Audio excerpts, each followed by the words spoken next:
Hello viewers, आप सभी का स्वागत है हमारे चैनल इन्फिनिटी टॉक में। तो दोस्तों, कल हमने बात की थी फाइनेंस के बारे में। आज हम बात करेंगे इंश्योरेंस के बारे में। तो जैसे कि दोस्तों मैंने बताया कल भी आपको कि फाइनेंस कोई एक वीडियो में क्लियर होने वाला टॉपिक तो था नहीं, फिर भी हमने कोशिश की कि मैक्सिमम लोगों तक पहुँचे, क्योंकि मुझे लगा कि बहुत से लोगों को उसके बारे में बहुत कम नॉलेज है, और मुझे ये भी लगा है कि हमने अभी तक आपको क्लियरली टॉपिक समझाया नहीं है। तो मैं फाइनेंस के बारे में और भी वीडियोस बना दूंगा काफ़ी जल्दी। आज का टॉपिक हमारा होगा इंश्योरेंस। तो दोस्तों, insurance, what is insurance, insurance की ज़रूरत क्यों होती है, इंश्योरेंस कब निकाला जाता है, क्यों निकाला जाता है, ये है आज का वीडियो। आज का वीडियो टोटली बेस्ट होगा इस पे। तो दोस्तों, ऐसा है कि जो भी बीमा कंपनी या बीमा वाहक पॉलिसी निकालती है वो उसे हमीदार कहा जाता है, और जो भी हम लोग इंश्योरेंस खरीदी करते हैं, बाय करते हैं, उन्हें पॉलिसी होल्डर कहा जाता है, बीमा धारक कहा जाता है। अभी इंश्योरेंस की ज़रूरत क्यों होती है? इंश्योरेंस की ज़रूरत इसीलिए होती है कि कोई भी हमें अगर फ्यूचर में, अभी देखिए फ्यूचर में तो हमें पता नहीं है कि क्या होगा क्या नहीं, लेकिन अगर इन फ्यूचर में कुछ गल होता है हमारे साथ, तो फाइनेंशियल लॉस हमें फेस करना पड़ सकता है। तो वो फाइनेंशियल लॉस से हमें बचने के लिए बहुत से लोग क्या करते हैं, इंश्योरेंस पॉलिसी निकाल लेते हैं। इंश्योरेंस में भी क्लासिफिकेशन है, जैसे हेल्थ हो गया, जनरल हो गया और लाइफ हो गया। तो इसमें भी मैं पर्टिकुलरली हर टॉपिक पे वीडियोस बना दूंगा, बिल्कुल बना दूंगा, लेकिन आज के डेट में आज इंश्योरेंस एक पूरा टॉपिक क्लियर करने की कोशिश कर दूंगा। तो दोस्तों, ऐसा है। और एक पर्टिकुलर अमाउंट जो भी है, अगर हम लोग हेल्थ लाइफ की बात करें, तो उसमें क्या होता है, उसमें भी यूलिप और ट्रेडिशनल, ये दो टॉपिक्स आ जाएंगे। तो ट्रेडिशनल प्लान्स क्या करता है कि पर्टिकुलर एक अमाउंट रिफंडेबल अगर पॉलिसी होती है, तो पर्टिकुलर एक रिफंडेबल अमाउंट जो बोली है कंपनी ने वही आपको रिफंड मिलेगी। और यूलिप प्लान में क्या होता है, वो शेयर मार्केट में पैसा लगता है, तो शेयर मार्केट के थ्रू जितनी भी अमाउंट होगी वो कम ज़्यादा हो सकती है। अगर कंपनी बताती भी है कि इतनी ही अमाउंट आपको मिलेगी, लेकिन उतनी अमाउंट मिलने के चांसेस बहुत कम होते हैं। तो ये तो हो गया, मैं किसी कंपनी की बुराई या कोई अच्छा या कुछ बुरा ये बात नहीं कर रहा हूँ। मैं बस जो टॉपिक है मेन, उस पे मैं फोकस, उस पे फिर से आता हूँ।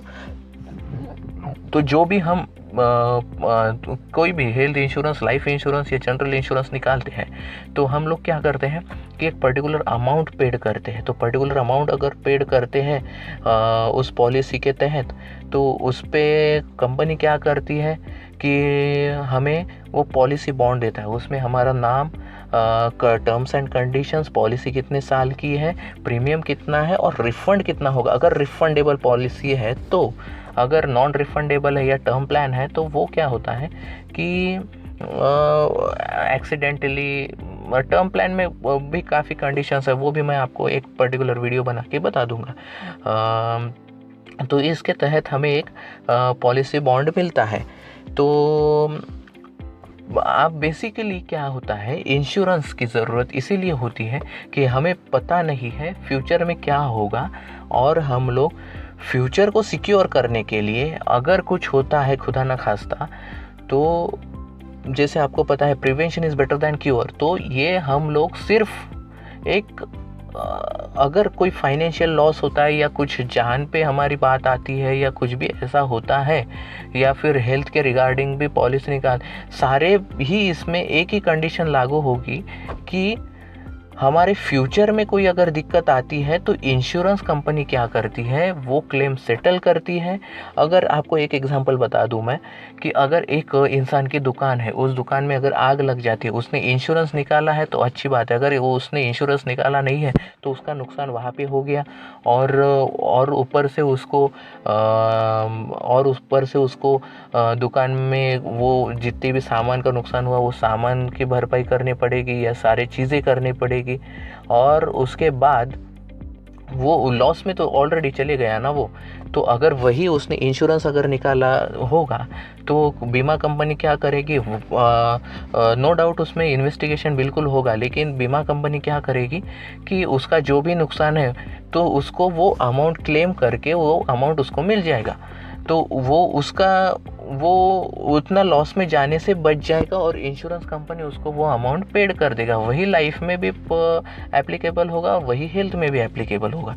तो ये कुछ पर्टिकुलर टॉपिक्स है जो इसमें मुझे आपको बहुत ही डिटेल में बताना पड़ेगा, लेकिन इसके लिए आपको कमेंट में मुझे कमेंट बॉक्स में कमेंट करनी पड़ेगी कि हमें ये ही पर्टिकुलर टॉपिक पे वीडियो चाहिए, या यही पर्टिकुलर टॉपिक पे हमें समझ नहीं आया, या इसके रिगार्डिंग आप डीपली हमें बताइए, तो ही मैं इसके बारे में ज़्यादा बता पाऊँगा।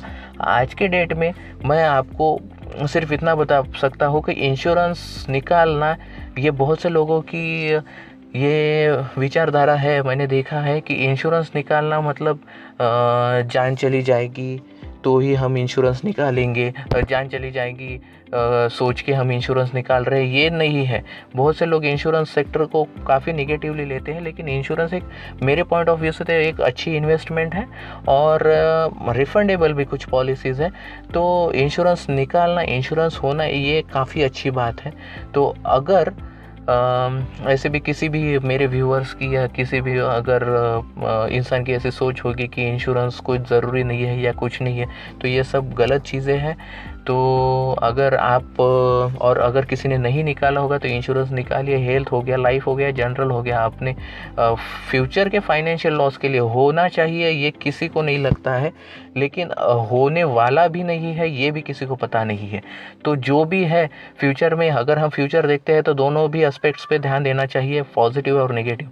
तो एक पॉजिटिव वे के थ्रू जाइए। इंश्योरेंस एक पॉजिटिव तरीका है अपने लाइफ को सिक्योर करने का, और जिन्होंने नहीं निकाला है वो निकाल सकते हैं। और अगर कुछ भी टर्म्स एंड कंडीशंस कुछ समझ में नहीं आता होगा या कुछ समझ में, तो दोस्तों इंश्योरेंस रिगार्डिंग कुछ भी प्रॉब्लम्स अगर आप फेस करते हैं तो हमें ज़रूर बताइएगा। और अगर कुछ भी हमारे थ्रू कोई हेल्प होती है आपकी तो हमें काफ़ी खुशी होंगी। और मैं कोशिश करूँगा कि मेरे तरफ से अगर कुछ भी आपकी हेल्प हो सके। और इंश्योरेंस अगर आपको निकालना है या कुछ भी रहा तो आप प्लीज़ हमें हमारा गाइडेंस टीम से कंसल्ट कर सकते हैं, और अगर कोई भी ज़रूरत रहे तो आप हमसे पूछ सकते हैं। तो आज के वीडियो में बस इतना ही। अगर कुछ भी डाउट्स हो गए तो प्लीज़ आप ज़रूर पूछिएगा। Thank you so much.